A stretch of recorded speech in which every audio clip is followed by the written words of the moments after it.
Hello and welcome to another episode of This Week in Cleantech. It's a roundup of the week's biggest stories you need to know in climate and clean energy in 15 minutes or less. Today is Friday, December 13th, 2024. I'm Renewable Energy World Editor-in-Chief John Engel. Camila Domonoske from NPR will be joining us shortly. But for now, I'm joined by the great Cleantech commentator, Mike Casey of TigerCom. Mike, it's so great to see you, especially around the holidays. Well, Merry Christmas, John Engel. Are you planning to get me something nice for the holidays? No. Dude. I'm not. You know, I am sending out a calendar with pictures of my son to close friends and family. You send me your address, you can get Arlo every month of the year. How's that sound? Hey, he's a good-looking kid. I'll take it. And I'm going to tell you, listeners Dana, Claire Redden, and possibly John Christens are going to join us next week for our last episode of the year. They're part of a 4-person committee of listeners who's picked our Cleantecher of the Year from the Cleantecher of the Week choices over the last 12 months. So thanks to Dana and John, as well as Brian Willis, and our first listener, Aaron Petrie, for putting in the time to pick from the many great Cleantechers of the Week options. Yeah, and we want to thank all of our listeners for weighing in each week and sending in those story recommendations and nominations for Cleantecher of the Week. You can send those to rew@clarionevents.com. All right, Mike, let's get going. Christopher M. Matthews, Jenny Strasberg, and Bradley Hope from the Wall Street Journal have a story. The Israeli investigator who delivered dirt on Exxon's enemies. That is the headline. I did not embellish it, John. Yeah, so Eitan Arusi, a former Israeli intelligence officer, gained fame for uncovering a terror financing operation and using non-public information in litigation and geopolitical disputes. Now, Arusi is under investigation for his role in a network of Israeli investigators involved in illegal hacking and leaking private documents, including emails and private calendars to discredit critics of ExxonMobil. One case happening in 2016 when Exxon faced a public campaign accusing the company of knowing about climate change for decades but hiding it from the public. Arusi obtained a private memo about a meeting between environmentalists aiming to, quote, establish in the public's mind that Exxon is a corrupt institution. When this memo was leaked to the media, Exxon argued that this was evidence that environmentalists were behind a scheme to start investigations into the oil company. The investigation follows the arrest of Arusi's associate, who was connected to a hacking conspiracy targeting Exxon's critics. Holy smokes. Arusi's also uncovered confidential emails sent by one-time presidential candidate and a former client of mine, Tom Steyer. He also exposed a private calendar of Saudi Arabia's Crown Prince Mohammed bin Salman. From the company that brought you suppressed climatological findings to greenwashing with algae, we now have the use of corporate spying to protect market share. Worth noting, they just got into the electron business officially this week. It seems ExxonMobil and ethics are rarely in the same room. Heck, they're rarely in the same universe. John, story number 2. All right, this one is from previous This Week in Cleantech guest Kate Yoder from Grist, titled, "Does talking about climate tipping points inspire action or defeat?" Mike. Tipping points. They're a widely recognized concept among climatologists. They're developments that lock in accelerations in the pace of global climate disruption. In short, they are not good. This piece talks about one of those bad feedback loops where higher temperatures release methane trapped in the Arctic tundra. That methane, which is a really potent greenhouse gas, causes more warming, which releases more methane. Rinse and repeat. This is a scary prospect because it could mean that climate disruption spirals out of control just as a new troop of ideology over reality types come into national leadership. But a new paper in Nature Climate Change argues that this thinking is both imprecise and can leave people feeling defeated instead of motivated to act. John. Doomerism. All right. Other scientists argue that the tipping point threat is well established, but it's not clear how close we are to triggering them. The tipping point concept is often connected to the Paris goal of limiting warming to 1.5 degrees Celsius, but there's no consensus that this is a hard threshold. If we hit the 1.5 C mark and no tipping point is set off, scientists could lose credibility at a time when we're facing the dangers of climate change. Scientists think a phrase like potential surprises may be a better fit, but tipping points is already used in over 2,200 scientific papers, so that may be a nearly impossible task. Mike, our third story. This week in Cleantech veteran guest Emily Pontecarvo from Heatmap has a story called What 4 Years of Delay Means to an Offshore Wind Project. John? So, despite Donald Trump's win, climate advocates want to see clean energy projects continue advancing at a state and local level, but some projects may rely on continued federal support. Trump's threats to offshore wind have cast doubt on plans to convert New York City's Ravenswood power plant, a major polluter, into a clean energy hub. The project relies on 1,400 megawatts offshore wind farm, which is now paused due to regulatory uncertainty from Trump's threats. He said he would kill that industry on day one, but has plans to come back in 4 years. So Ravenswood was set to replace its generators with offshore wind, battery storage, and renewable power, promising cleaner air and local jobs. But without the wind farm, timeline for those benefits remains unclear. Mike. New York State, it's one of the leaders in climate progress around our country, and its state law mandates 70% renewable energy by 2030 and a net zero economy by 2040. But it's lagging. The state has only secured enough renewables to meet 44% of its 2030 demand. New York's expected 6 gigawatts of offshore wind could get the state 15% closer to its 2030 climate goals, but contracts are finalized for just 1.7 of those 6 gigawatts. In short, things are lagging. And if the Bureau of Ocean Management pauses offshore wind plans for the next 4 years, projects may not be able to start construction until after 2030. So further delays could also slow the retirement of gas generators, jeopardizing climate goals and exposing New Yorkers, especially residents in Queens' Asthma Alley, to prolonged air pollution. John, our fourth story. All right, this one's from Jack Ewing from the New York Times, titled Chinese car makers are taking Mexico by storm while eyeing the U.S. Your thoughts? I think this is really interesting. So in Mexico City, Chinese EV company BYD is a makeshift dealership selling EVs for about $18,000. That's 10 grand, less than the cheapest EV that's available to Americans.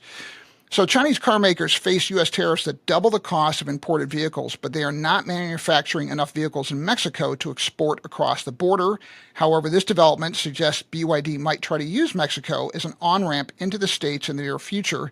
China's booming car market is already putting pressure on other EV companies. General Motors, for example, said it would take a more than $5 billion hit to its profit as it restructured its operations in China, including what it called plant closures and portfolio optimization. John.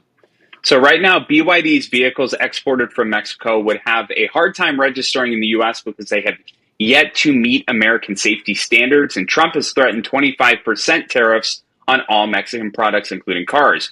But at some point, U.S. car buyers may question why they can't purchase inexpensive EVs available across the border.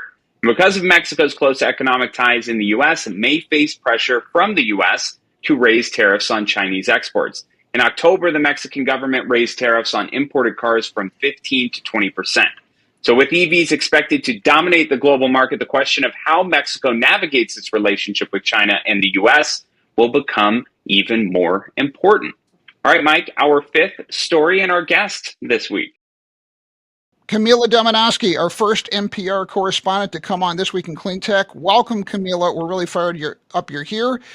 You've got a piece under Trump and all of the above. Energy policy is poised for a comeback. If people have not listened to it yet, which they can on the NPR app, what is the big takeaway you want them to know? Yeah, well, my fundamental observation here is that the president-elect talks a lot about oil and natural gas, right? Describes oil as liquid gold, heavily emphasizes drill, baby, drill. The rhetorical focus on oil is very intense. But if you look at some of the people he's put in very important energy positions, they support an approach to energy that leaves a lot more room for renewables, for green energy, than Trump's rhetoric might make it sound. So if you look at Doug Burgum, who's the incoming energy czar, if you look at Chris Wright, who is the nominee to lead Department of Energy, he is a passionate supporter of oil and gas. He's also into geothermal and nuclear. So there's this way in which the mainstream Republican position of all of the above energy, meaning every form of domestic energy production, might find significant support even as the rhetoric from the top is pretty aggressively purely fossil fuel. I will note one caveat, because you all were talking about this earlier. Offshore wind, like with that Ravenswood project, that is something where the hostility might, the offshore wind might not be included in the umbrella of all of the above as much as the rest of the above. But Well, and you answer a bit of my question here, Camila, in that, Trump has been using that all of the above rhetoric for a while and has been critical of clean energy subsidies and other things. But we're also a net exporter of gas today. We're drilling and exporting more than we ever have. So how different do we think an all of the above strategy on energy would be from a Trump administration than the existing Biden administration? Because even environmentalists and clean energy advocates have been somewhat critical there of the Biden admin. So I'm curious your thoughts. it's a really good question. And I think you have to break it down between the short term and the long term. And in the near term, on a practical level, the energy system in this country globally is so large, so significant. Like, there is just not much any administration can do to move it as much as they might like. So you have a President Biden who supported a transition away from oil and gas production boomed under his presidency. You have an incoming Trump administration that would like to help oil and gas production increase, and there's really big questions about whether even dramatic reductions in regulations, the most oil and gas friendly policies in the world, like, would they actually boost U.S. production? Because it's dictated by the market ultimately, right? So in the near term, there's going to be a tremendous amount of overlap. The U.S. is still going to be the world's largest producer of oil and natural gas. The U.S. is still going to have burgeoning investments in wind and solar, right? In the long term, I think the differences between the administrations are really significant. And where money was being directed under the Biden administration, intentionally billions of dollars into supporting green tech, maybe we're not going to see, I think very likely we're not going to see that same kind of support under the Trump administration. And that does mean that does have implications in the long term. Even if in the near term, there might be more similar than either man would like to think or acknowledge. Camila, has your reporting left you with any view on this question? For 20 years, the total amount of electricity this country needed was basically static. So renewables were disrupting within a kind of a fixed pie, a zero-sum game. But now with the explosion of load through AI-driven data centers, all of the above seems to me to be more plausible, more real, because you're going to need every electron you can get on the grid. Where did your reporting leave you on that idea? I think you're absolutely right. I think this is a major shift in how utilities certainly think about their investments. The projections for future load have increased so much and so rapidly. And it's interesting, all of the above is, I think, by design. This is a phrase that's been around for a very long time and was arguably coined by the oil lobby. It is by design kind of a squishy phrase, and people can use it to mean different things. When an oil lobbyist talks about all of the above, probably referring mostly to continuing to rely overwhelmingly on fossil fuels. When somebody who's raising money for solar talks about all of the above, they mean, yeah, we'll keep using gasoline, but we're going to the solar is the future, right? So just acknowledging that there is some squishiness there. What I think is really interesting about this outlook for demand growth is that you have people in the fossil fuel industry saying, this is why we can't shut down coal plants. This is why we can't pivot away from natural gas, because we need everything we can get. And at the same time, you have the solar onshore wind saying, this is why we need to scale up these investments as quickly as possible. It's an argument that can cut both ways. And I think, at least for a while, is going to cut in every direction. And I think you're right. I think it's gotten significantly more plausible as a policy, and not just a snappy line as the demand outlook has shifted. I've been talking to a lot of utilities recently, and we execute the largest utility event in North America, so that happens quite often. And there's this consensus, at least in those conversations, that a lot of the momentum will continue, and it'll just be repackaged and presented in a different way. And I get that from the conversation around transmission. So you ease permitting for fossil fuels, transmission is likely a benefactor of that as well. And you bill it as resiliency and grid modernization, and not the supporting of clean energy projects or climate change? Or how much of this is just like marketing squabbles and like you pick your words and I'll pick my words and we're just going to keep on doing the same thing? And how much is like legit concern in your opinion? There's a fair amount of marketing, and I would, add some other marketing phrases that are going to be thrown around. There's going to be a lot more discussion of energy security and energy dominance and jobs, which that is something that the Biden administration also emphasized as well. But they tried. Yes, they really tried. But we're going to see a greater focus on that, and less use of the words clean and green, specifically when trying to lobby in Washington, D.C., right? I think the market is ultimately king. That's not to, again, I worry sometimes that as I'm emphasizing to the general public that presidents don't control gasoline prices, right? That what happens, what our energy systems look like are shaped by global forces. It can sound like I'm saying policy doesn't matter, and I don't think that's true. I think policy does matter, but the market speaks really, really loudly. And one of the points that I make in my piece, sort of the concluding point, is that the biggest reason to believe that there's going to be very dominant renewable production in the U.S., even under the incoming administration's expressed hostility toward it, is the economic advantage of a lot of these projects, and that the costs speak louder than the catchphrases at the end of the day.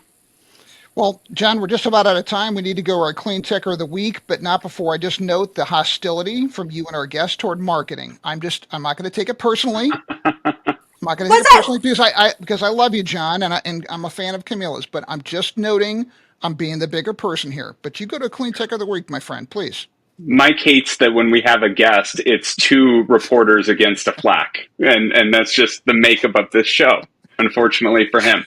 All right, this week's Cleantecher of the week is Kevin Minton, Vice President of Spruce Power, who represented the company on a mission to a small village in Kenya. Over the course of 3 days, they installed 2 solar arrays, inverters, batteries to power facilities, including a schoolhouse, a dispensary, and a small hospital room. These systems also supported laptops for children to learn and televisions for instructional videos. So congratulations to Kevin. That's a late in the year nomination to Cleantecher of the week that might just win. That's a pretty good one. For sure. Well, the committee's been furiously meeting, so if the late entrants are probably considered. Do they even know they're on the committee is the real question. Yes, they did.